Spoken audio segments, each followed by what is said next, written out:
A paz do Senhor, meus amados e queridos irmãos. Aqui quem vos fala é o pastor Heber Ramos, aqui da Igreja Sede, e nós estamos aqui para dar continuidade ao estudo do capítulo 9 do livro de Juízes. Ontem, segunda-feira, pela graça de Deus, iniciamos aí a história de Abimeleque, filho de Gideão, com uma concubina lá na cidade de Siquém. E nós paramos ontem no versículo 6, onde diz que os homens de Siquém e de Bet-Milo se reuniram na árvore sagrada de Siquém e ali fizeram Abimeleque o seu rei. E hoje nós vamos continuar esta história que está registrado aqui no livro de Juízes. Eu quero agradecer ao pastor Gedeon Júnior pelo convite e à pastora Eloide Ramos, que é a nossa pastora presidente, pela confiança, e que Deus possa abençoar a vida dos nossos amados irmãos. Fico muito feliz quando eu sou convidado para ministrar a palavra do Senhor. E hoje, então, Deus me deu mais esta graça, mais esta oportunidade de continuar aqui, estudando mais um pouco da sua palavra. Então, vamos aqui para o capítulo 9, parte 2. Nós vamos agora começar a partir do versículo 7. Mas, se você está comigo agora pela primeira vez e não ouviu o estudo de ontem, você pode entrar no nosso canal IEPBC Brasil, digitar IEPBC Brasil no YouTube, vai aparecer o nosso canal, a nossa Igreja Evangélica Pentecostal do Brasil para Cristo. Clica lá na playlist Livro de Juízes e você vai ter acesso ao estudo de ontem e todos os outros estudos ministrados até aqui. Mas fazendo um resumo rápido aqui, tão logo Gideão foi enterrado, quando Gideão morre, Abimeleque foi a Siquém para tentar induzir seus parentes, que haviam sido proeminentes cidadãos da cidade. Então eles eram homens de destaque, os tios de Abimeleque. E ele teve um desejo em seu coração para ser rei em Israel. Então ele pede ajuda. Ele pede ajuda a esses homens, a esses tios, para que eles pudessem convencer os moradores, os homens de Siquém, para que ele pudesse ter, então, a mesma autoridade que o seu pai exerceu. Então Abimeleque queria tomar o lugar de seu pai, que a Bíblia chama no texto de Jerubbaal. Jerubbaal é o mesmo Gideão, é um outro nome que a Bíblia dá a Gideão. Então, para que esse plano funcionasse, ele foi à cidade de Siquém, ele estava em Ofra, ele vai e desce a Siquém, a terra natal de sua mãe, para buscar apoio. E ele tinha parentesco lá, seus tios estavam lá. E estes seus parentes eram cananeus. E com certeza eles ficaram muito felizes em unir-se contra Israel. Então o que acontece? Ele foi declarado rei em Israel, só que Abimeleque tinha um irmão que conseguiu sobreviver. E nós vamos falar no áudio de hoje sobre esse filho sobrevivente. É o 70º filho de Gideão. O nome desse filho é Jotão. Ele conseguiu se esconder e por isso ele se livrou de ser morto. Ele se livrou de ser assassinado.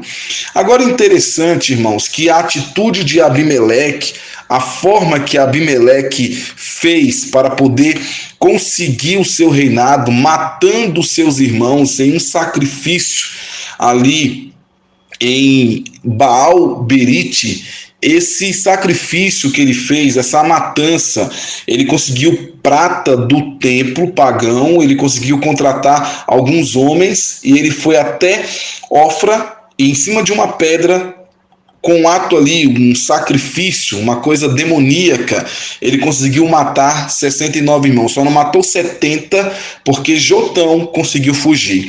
Então, era desta forma que os usurpadores asseguravam o trono. Uma pessoa que não tinha direito ao trono eliminava todos os que possuíam esse direito para que não houvesse competidores.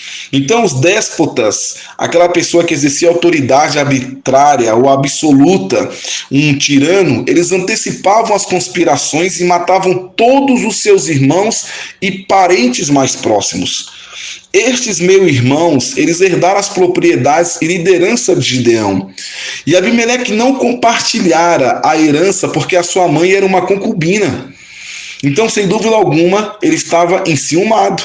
Então ele apelou para os parentes siquemitas para ajudá-lo a eliminar os seus irmãos, para que ele pudesse assumir a liderança e transferi-la para Siquém. Isso demonstrou extrema ingratidão à família de Gideão, o libertador de Israel.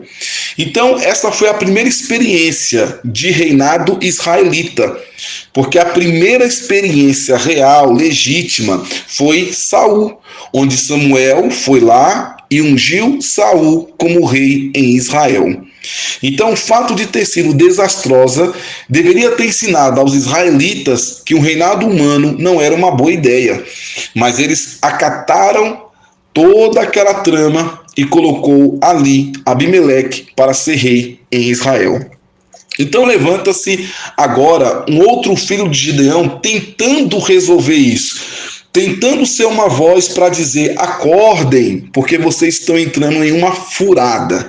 Então abram os olhos e vejam que vocês estão fazendo a pior coisa que se pode fazer. Jotão, o 70º filho de Gideão, significa Yahvé é perfeito.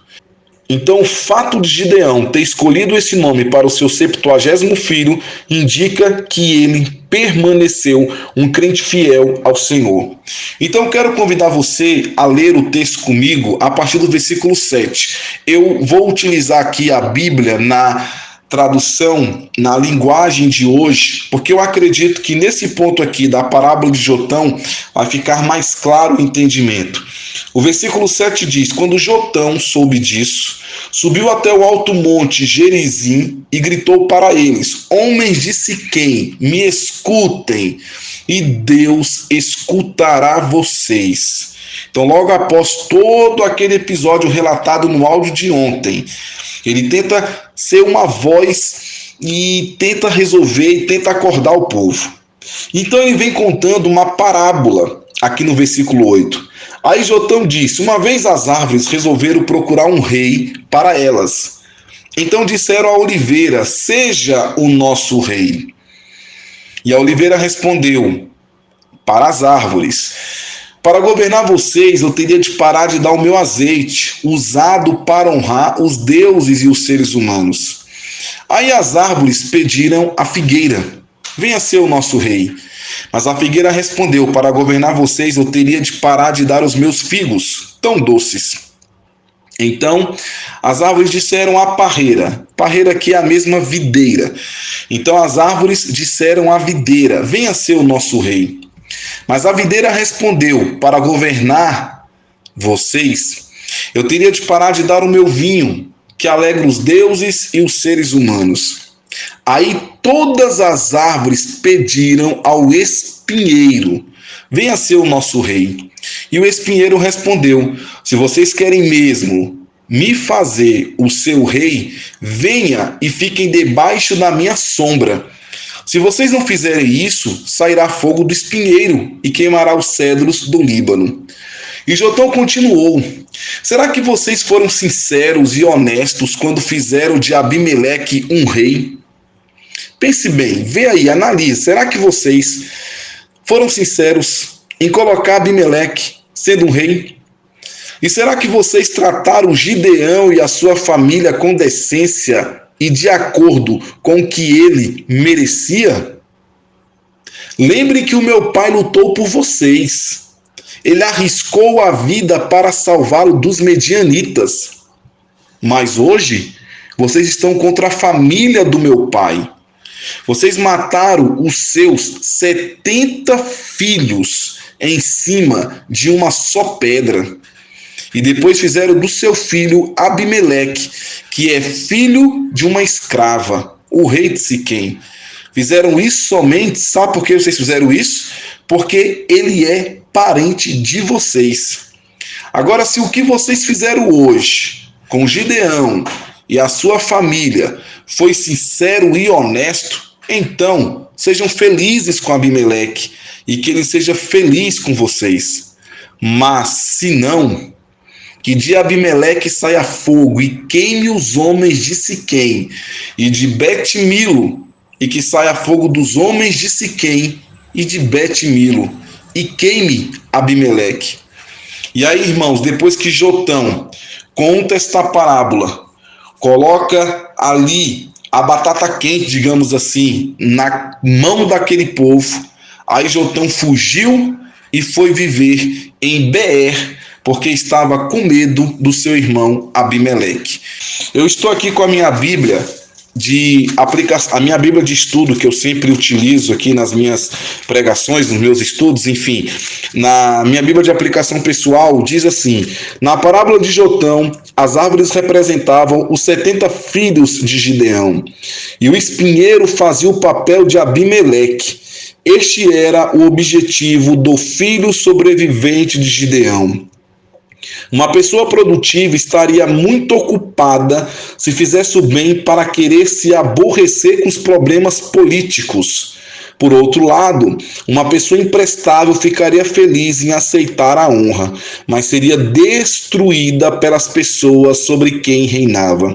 Assim como espinheiro, Abimeleque não podia oferecer uma verdadeira proteção ou segurança a Israel. Então, queridos, o que acontece aqui? Jotão, ele conseguiu fugir, se esconder na matança real. Então ele fala ao cidadão de Siquém, a casa de Milo, e lhes conta esta parábola sobre as árvores que foram convidadas a reinar, e cada uma se recusou, até que apareceu um espinheiro que aceitou. As árvores convidadas pelas outras árvores foram a oliveira, a figueira e a videira. Todas estas árvores são úteis, são frutíferas, são vistosas e são formosas. Mas o espinheiro aceita, ele oferece abrigo às sombras. Agora, que sombra tem um espinheiro? Um espinheiro, meus irmãos, nada produz de valor. Pelo contrário, ameaça a lavoura, afoga as plantas novas, acaba com tudo. E aí ele fala no versículo 15: debaixo de minha sombra, baixa e quase sem madeira ou folhagem, pouquíssima sombra podia o espinheiro oferecer.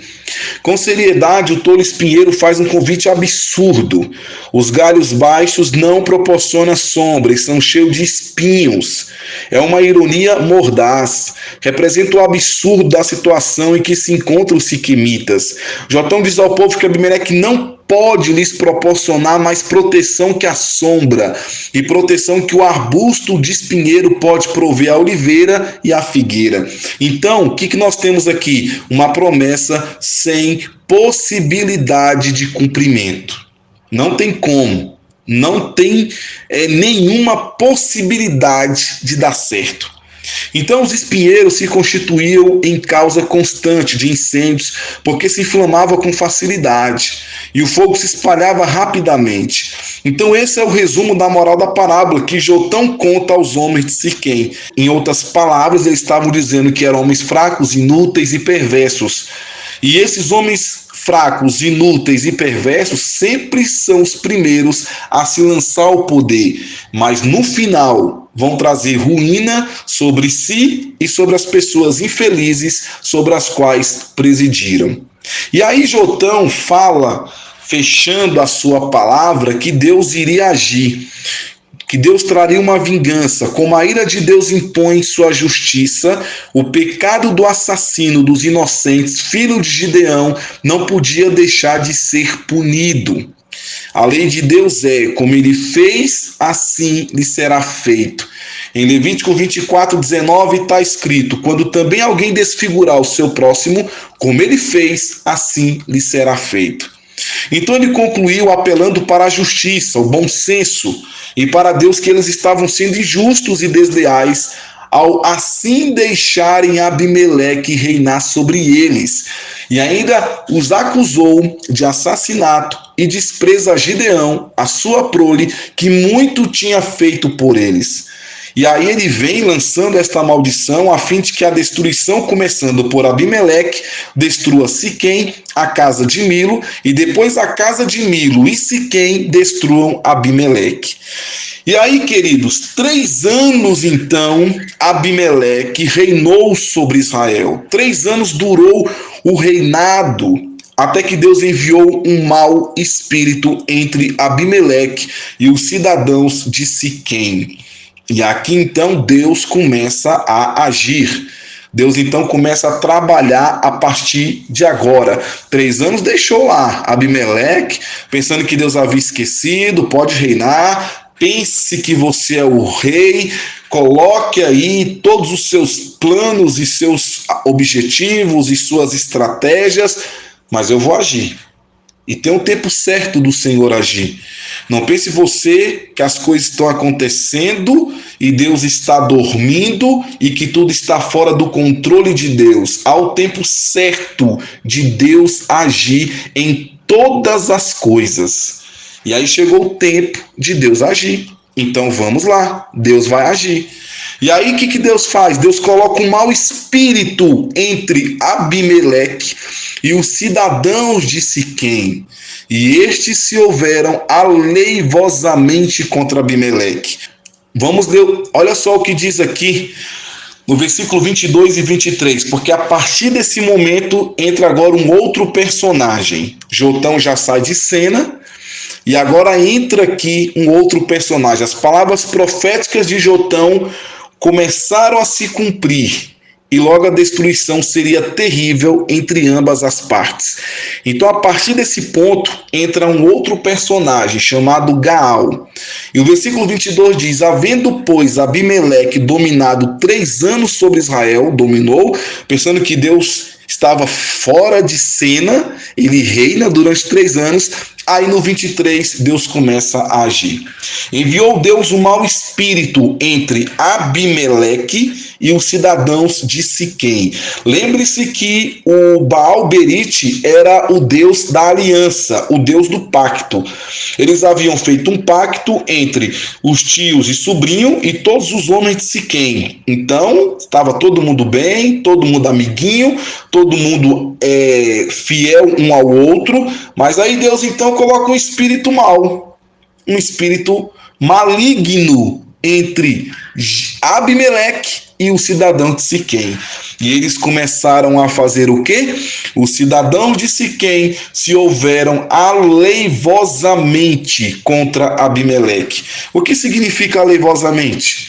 Aleivoso é de maneira caluniosa, em que há injúria, ou seja, onde há mentira, onde há fraude, em que há ou pode haver fraude, de modo traiçoeiro, com trapaças, falsidades, traiçoeiramente, uma pessoa pérfida, ou seja, que falta fé, jurada, infiel, traidor, tá vendo? Já não são mais amigos, já começa um mentir para o outro, traições, e começa a ter um outro cenário a partir de agora. Este mau espírito não era apenas uma briga, mas sim um demônio. Não era Satanás em pessoa, mas um dos anjos caídos sob a influência do diabo. Deus usou este espírito mau para trazer o julgamento sobre Siquém. É mais ou menos o que aconteceu lá na vida de Saul, em 1 Samuel capítulo 16, versículo 14, que foi registrado como o Senhor julgou a Saul de forma semelhante. Então é mais ou menos aquilo que aconteceu, onde Saul recebeu também um espírito maligno da parte do Senhor. Agora, para que Deus colocou esse espírito maligno entre Abimeleque e os moradores de Siquém? O versículo 24 responde: para que a violência feita aos 70 filhos de Jerubaal viesse e o seu sangue caísse sobre Abimeleque, seu irmão. Ou seja, quer dizer que Abimeleque vai matar 69 inocentes e vai ficar por isso mesmo. Não tem nada, não dá nada não, tá tudo certo. Pode ir lá, sacrificar a Baal-Berite, mata todo mundo, faz o que tiver no seu coração, se bem que a Bíblia fala que em Juízes cada um fazia o que dava na cabeça, mas vá lá, dá nada não, pode matar todo mundo, tá tudo certo. Negativo, irmãos, negativo. Deus começa a agir, e ele fala: eu vou colocar um espírito entre Abimeleque e entre os moradores de Siquém, para que a violência feita aos 70 filhos, na verdade 69, porque Jotão conseguiu sobreviver, para que a violência feita aos 69 filhos de Jerubaal viesse e o seu sangue caísse sobre Abimeleque, seu irmão, que os matara. E não apenas sobre Abimeleque, mas sobre os cidadãos de Siquém, que lhe corroboraram as mãos para matar os seus irmãos. Ou seja, aqueles que ajudaram, aqueles que deram força, aqueles que deram robustez, aqueles que fortaleceram Abimeleque, todos vão pagar. Todos vão ter que dar conta do sangue dos 69 que morreram. E os cidadãos de Siquém puseram contra ele que lhe armasse emboscadas sobre os cumes dos montes, versículo 25 do capítulo 9. E a todo aquele que passava pelo caminho junto a eles, o assaltavam, e contou-se a Abimeleque. Possivelmente Abimeleque residiu em Ofra. Nós falamos onde estava Ofra, mostramos o mapa ontem. Então possivelmente Abimeleque residiu em Ofra, depois de ter eliminado seus irmãos. Os homens de Siquém, insatisfeitos, armaram emboscadas, esperando capturar Abimeleque, quando estivesse escoltado por poucos homens. Enquanto aguardavam sua vítima, os impiedosos homens que formavam a emboscada assaltavam todos os viajantes e caravanas que passavam por ali. Na região rural, logo se formou uma situação de insegurança que prejudicou o prestígio e a popularidade de Abimeleque. Então Gaal, ele veio aqui no versículo 26, então veio também Gaal, filho de Ebed, com seus irmãos, e passaram para dentro de Siquém, e os cidadãos de Siquém se fiaram nele.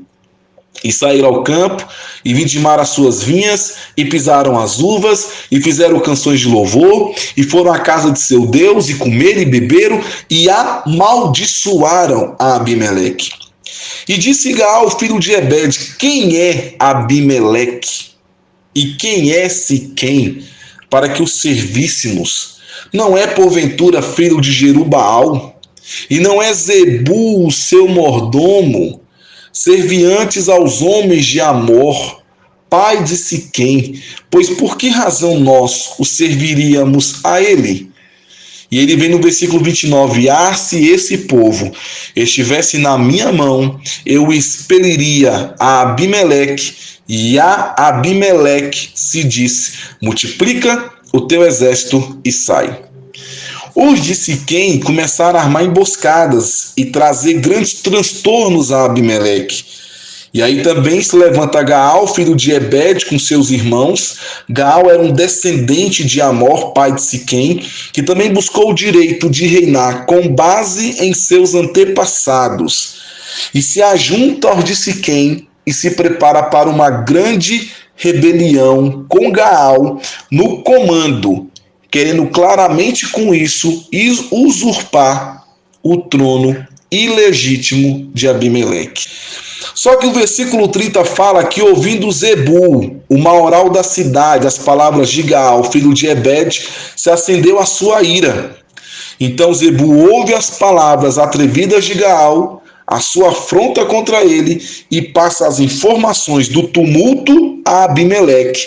E a confusão está armada e a destruição começará. E aí nós vamos ver o desenrolar dessa história no áudio de amanhã. E amanhã a gente continua no áudio de número 3, para nós finalizarmos todo este capítulo 9. Então amanhã nós vamos falar de um outro personagem que vai entrar aqui na história, Zebu, o oficial, o governador da cidade. Mas isso fica para amanhã, porque o tempo aqui já foi. Então, meus amados irmãos, Deus age. Deus tem o momento certo de agir. Deus é justo.